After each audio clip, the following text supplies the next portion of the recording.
Ngayon, dadalhin ko ang diskusyon doon sa sustento. Yes po. Kasi, ang sabi, ang aligasyon Yes po. ni Angeline, yung may kinalaman sa sustento, Yes. totoo bang nabawasan ang sustento mula noong magkaanak ka? May mga buwan na hindi ka nakakapag-abot ng sustento, na apektuhan ba dahil meron ka ng bagong responsibilidad? Bago po mabawasan ito, Boy, gusto ko lang po linawin Okay. muna. Bago po muna mabawasan itong sustento ko, nagbibigay po ako, Tito Boy, ng 60K. Again, I'm sorry? Nagbibigay po ako ng 60K. Ang nababasa namin ay 25,000. Ito na po yung nagbago na. Okay. Nagbago na po kasi. So, ang sustento mo noong simula ay 60,000 pesos. And then, 10 and 25. At aminado ako, Tito Boy, na 30-30 ang bigay mo. sa isang buwan po, if I'm not wrong, 120. Okay. Sa So, buong ibig buo po. sabihin, noong nagsusustento ka sa umpisa, 60,000 Opo. a gist. I mean, Yes po. every 10th. Opo. And then another 60,000 Sa 25. 25th. Okay, so 120,000 isang buwan. Yes po. What happened? Ito yan, Tito Boy. Hindi po ako perfect dyan sa pagbibigay talaga ng sustento. Kasi po, bilang isang artista, hindi naman po ako palagi merong regular. Alam din po ng mga ibang katrabaho ko. Sandali lang, Buboy, bago Go natin lang po. pagpatuloy.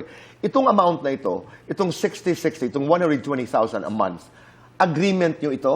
Wala po.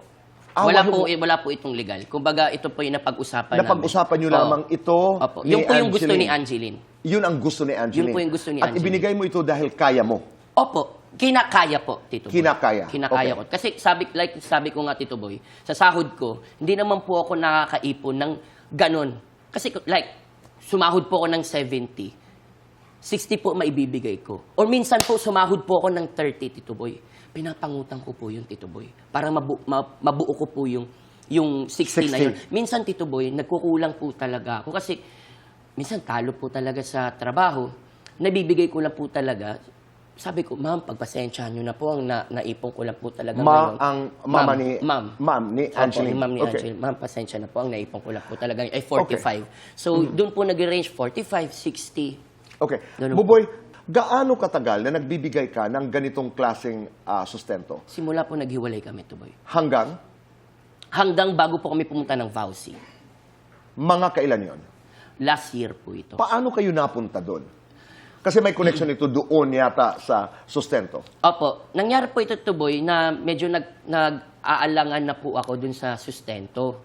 Nag-aalangan, Opo, parang dahil nga po wala pong trabaho. nag-aalangan ka dahil hindi mo kaya na. Hindi ko na po kaya na yung 60K na monthly or 120K. Hindi mo kaya dahil pandemic. Walang dumaan po trabaho. yung pandemic, wala rin po trabaho, plus lumalaylay rin po yung show namin. Dati po kasi, nung nagtahanan pa po kami, ano po, talagang 10, 25, nakakapagbigay bago pa nga po mag-10, hinibigay ko po. Tahanang talaga. pinakamasaya. Masaya, opo. The lunchtime show. Yes po. Okay. Hanggang sa, boom, hindi po namin Buboy, inaasahan. naririnig kita. Paano kayo napunta sa Vauci? Which is, pinatawag nga po ako sa Vauci ng parents niya. Hindi ko po alam kung sino po nagpatawag eh. Si Angeline ba o yung parents niya? Basta may nagreklamo? Basta may nagreklamo. Okay. Pumunta sa bahay namin. Sabi ko, sige po, pupuntahan ko to. Hanggang sa, nag-meet po kami kinabukasan sa Vauci, dyan po sa Quezon City. Maraming salamat po sa inyo.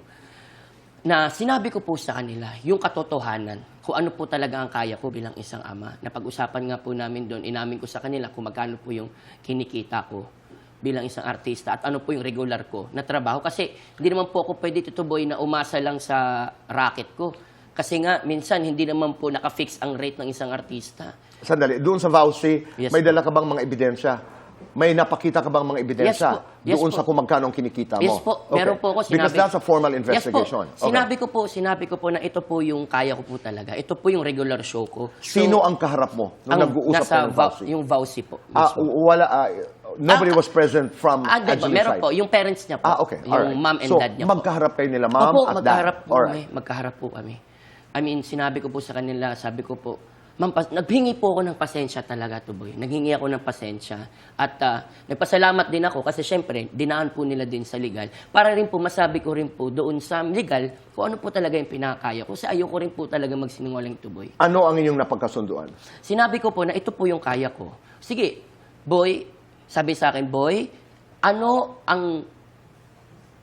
labag sa, hindi labag, ano yung parang hindi labag sa kalooban mo ang ibibigay mong sustento para sa mga anak mo na talaga mapaninindigan mo.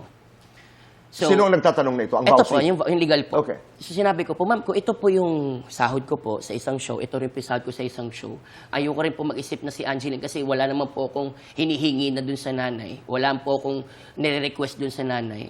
Kung ano po yung kaya ko po, ma'am, ako na po bahala sa eskwelahan ng mga anak ko. Kasi gusto ko po makapagtapos talaga yung ng pag-aaral yung mga anak ko. Kaya po, binabayaran ko po yung isang buong taon po ng anak ko. Dalawa po sila, Tito Boy. So magkano ang kinalabasan? Which is 25 po. 25,000 Yes po. 25,000. ang pinagkasunduan Plus, ninyo plus expenses po ng mga bata. Kung meron po silang mga school bus or minsan meron po silang mga expenses sa school. Ako rin po yun. tuition fees, lahat ng gastos sa Yes eskwelahan. po, yes po. Okay. May mga ano rin po, may mga times rin po na nagbabayad din po si ma'am, yung ma'am niya po. Okay. Na kasi minsan, nagsasabi nga po ako sa kanya, ma'am, pasensya na po, hindi pa po, inabot pa po kami ng cut-off. Baka po, sana next month mabigay na po yung sahod para po maibayad ko po sa inyo. Yung mga ganung bagay po, yung pinapasalamatan ko po kasi meron po akong katuwang, which is nga po yung parents niya, at papasalamat po ako dun. Yung mga ganung bagay So po. maayos. Maayos po. Ang pag-uusap Tuboy. ninyo Nagkukulang man po sa ako. vouchy. Opo, nagkukulang man po ako. 25,000, pati yung mga expenses sa Plus tuition school, fee po. tuition fee, Yes po. school bus, Yes po. pagkain, may allowance ba? Yes po. Oh, Andun okay. na po yun. Plus po, meron pong sinasabi na parang tuwing kailan ko daw madadalaw yung mga anak ko. Yun po yung sabi ng legal. Bahagi yun ng pag-uusap. Opo, bahagi po yun ng Ano pag-uusap. ang kasagutan mo doon? Sinabi ko po, sa trabaho ko po kasi, minsan, Monday to Saturday, may mga trabaho yan. Pinimake sure ko, kahit po, alam din po ng Sparkle din po ito na sinasabi ko, pag Sunday is my family day po talaga. Talagang sinusulit ko po yung oras na yan, yung Sunday na yan, para sa mga anak ko. Which is, yun po yung sinabi ko doon sa vouchy na ang kaya ko pong ibigay talaga na oras para sa mga anak ko is yung Sunday.